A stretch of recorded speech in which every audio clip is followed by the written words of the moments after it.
નમસ્તે, રામ રામ, સીતારામ. સ્વાગત છે વિડીયોમાં. અને આજે હિરલને કોલેજમાંથી પ્રવાસ ગયો ટૂર ગઈ હતી સાસણગીર સફારી. એ જોવાનો વિડીયો ઉતારેલા હતી. જોઈએ આપણે વિડીયો ત્યાં ઉતારેલ છે સાસણગીરનો. અંદર જે સફારી હોય એ જાય જોવા માટે.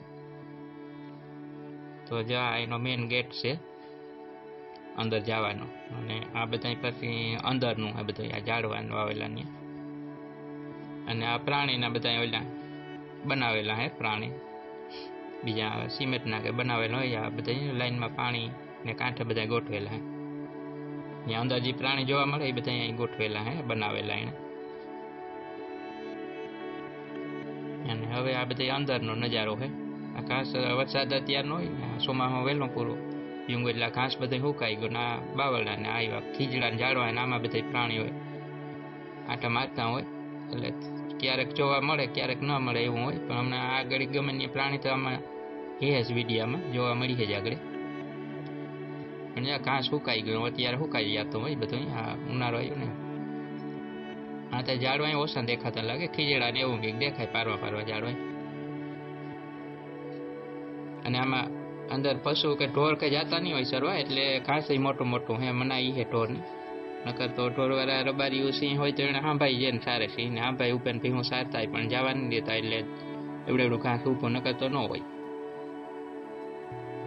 પણ આમાં અંદર સકર મારું હોય. આ તો બસ સીધી જે આ પ્રવાસ નહોતી બસ જ અંદર લઈને ગયા હતા. નકર એનું વાહન અહીંયાથી પણ મળતું હોય. અંદર આ રસ્તા બનાવે ને રસ્તે બધા એની વાહન લઈ જાય ને ફેરવે. એમ જો અહીંયા વિડીયામાં દેખાડા પ્રાણી 3 સિંહ પરિવાર લાગે, 2-3 દેખાય. એટલે આ રીતે અહીંયા મળે પ્રાણી જોવા. રસ્તાના કાંઠે બસ ઊભી રાખે વાહનની. પછી આ એમાં નજીકમાં ક્યાંય હોય તો જોતા હોય, ફોટા પાડતા હોય, વિડીયો ઉતારતા હોય. એ રીતે અહીંયા સફારી હોય.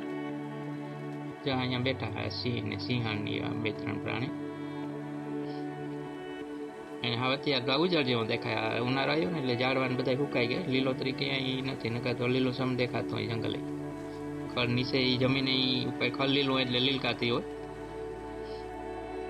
ત્યાં 2-3 અહીંયા આરામ ફરમાવે. અહીંયા 3 હે. માણસને જોઈને તો હોય ગયા બીતા કે ન હોય, પણ કાયમ જતા હોય ને વાહનની માણસ એટલે પછી બીએ નહીં. માણસથી કેવાયા થઈ જતા હોય વાહન થઈને, ભાગે કે નહીં. 3 આરામથી ઉતાર. અને અહીંયા અંદર રાખેલા હે દીપડા હે. આ રીતે 2 જગ્યાએ રાખેલા હે. આવા પાંજરામાં કે એનો જે ઓલો કહેતા એ પાંજરામાં, ને એકમાં નર છે ને એક જગ્યાએ બધી માદા રાખેલી અલગ અલગ. દીપડા જે નર પક્ષી હોય એને આમાં કેદ કરેલા હે કે કોઈ માણસનો કે શિકાર કર્યો હોય આ દીપડા એ કે, અને પછી એને લેબોરેટરી થાય ને નક્કી થઈ કે એને માણસ કે મારેલો હોય ખાધેલો હોય એને આ રીતે અહીં જેલ માણસ હોય એ રીતે આને જેલ પ્રમાણે હોય એને. પછી એને બહાર ન કાઢે, આમ જ રાખે. એ છે અહીં રાખેલા બધા દીપડા આમાં. પણ આમાં ક્યારેક નજીકથી દેખાય ને ક્યારેક ન દેખાય. જુનાગઢ સકરબાગમાં એ રીતે અહીં હોય. પણ ત્યાં જો બપોરે કે જાવ તો જનાવર જોવા ન મળે, સુઈ ગયા હોય, આરામ કરતા હોય. બપોરના ટાઈમિંગ ન હોય, બાકી સાંજે સવારે બધા જનાવર દેખાય. અહીં પણ એવું હોય. અને આ પાછું વરે આગળ બસ હાલે અહીંથી ક્યાંક દેખાય હજી. પણ આમાં પ્રાણી તો જોવા જડી છે હમણાં આગળ. પણ આમ નક્કી ન હોય, ક્યારેક વધારે પ્રાણી જોવા મળે ને ક્યારેક ન જોવા મળે એવું હોય. આમ સાંજનો કે સમય હોય સવારનો કે તો વધારે એમાં પ્રાણી, બાકી બપોરે કે જઈએ તો ઓછા હોય. આરામ બેગા એટલે ન દેખાય ઝાડવાની છે. ના જો ઝાડવા કાંટા જાડી પણ એટલે આખા હોય તો દેખાય, પણ ને નજીકમાં હોય તો દેખાય. અહીં તો પ્રાણીઓ ઘણા ઝાડવા હે કાંટા જંગલ જેવું હે અહીં તો. હવે આમાં તો આખું પ્રાણી હોય તો દેખાય એવું ને, નજીકમાં હોય તો દેખાય રોડના કાંઠા ઉપર. બાકી ઝાડવાને જોવા મળે. અહીં હરણિયા ઉભા હોય, એટલે શીતલ કીએ એ હરણ લાગે. આવા પ્રાણી હોય તો ત્યાં વરે બસ 2-5 મિનિટ ઊભી રાખે ને એ જોતા હોય, ને પછી વરે પાછું બસની આગળ જવા દઈએ, ચાલુ કરે નહીં. પછી તો ઘણા ન જોઈ હોય આ સફારી કઈ રીતે હોય. આ રીતે પ્રાણી જોવાનું હોય. અંદર સિમેન્ટના રોડ બનાવેલા છે, ઉપર વાહન પીવું જાય ને એ વાહનમાં બેહીને જોતું જવાનું. જે જોવા મળે એ પ્રાણીમાં અમુક પ્રાણી, ઘણા પ્રાણી તો હોય પણ ક્યાં કેટલાક મળે ને કેટલાક નહીં મળે. જો અહીંયા રોજ ઊભું એક પાછું થોડાક દૂર પણ હોય તો કંઈ હરખા ન દેખાય. અને આ બીજો જે વાળો કહે એ પ્રાણીનો હોય દીપડાનો.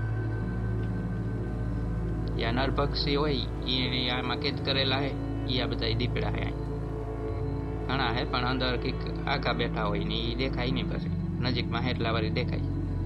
આ રીતે બે જગ્યાએ આ રીતે દીપડા ત્યાં રાખેલા છે કેદમાં. જે નર પક્ષી હોય ગામડામાં નીકળી જાય, ઘણા એને શિકારમાં માણસને મારતા હોય તો એ પછી એને અહીં કેદ કરી દે કે બહાર ન નીકળવા દે, કે પછી માણસને કે કોઈ રંજાડ ન કરે. એને કરે એવા થઈ કે માણસને પછી શિકાર કરતા હોય.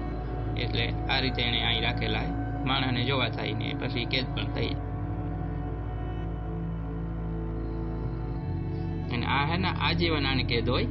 એવું નહીં કે 4-6 મહિના રાખે ને પછી પાછા જંગલમાં છોડી દઈએ, કે આખેરા જગ્યા બદલાવે ને જંગલમાં છોડે, કે એવું ન હોય. આ હવે એ પછી એને આજીવન કેદ હોય.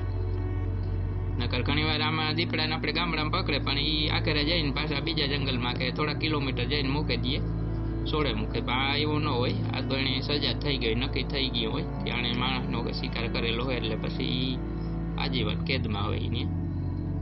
અને આ દેવરિયા નેશનલ પાર્ક કહે ને એમાં છે અંદર આ બધા પ્રાણી. ને આ સાસણગીરની સફારી કીધી. અહીંયા પાણાને બધા અંદર ગોઠવી દીધા કે થોડુંક એની અનુકૂળ આવે બેહવામાં. અને હવે તો આ પાછો જોઈને આ પાછી બસ વળી ગઈ. આજના સમયનો નજારો હોય દરિયાકાંઠે માધવપુરની આસપાસ જે રોડ છે ને ત્યાંથી દરિયો દેખાય. ત્યાંનો હોય નજારો.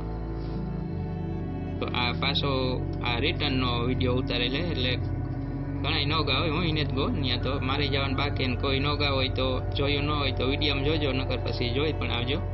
ટાઈમ મળે તો મારે પણ જવાનું હોય. મેં પણ આ સાસણગીરને જ જોયો પણ ક્યારેક જાઉં તો જોઈએ. એટલે વિડીયો આજ તો જોઈ લઈએ અને પછી ક્યારેક જોવાઈ જાય તો વિડીયો અહીં પૂરો કરીએ. જય માતાજી.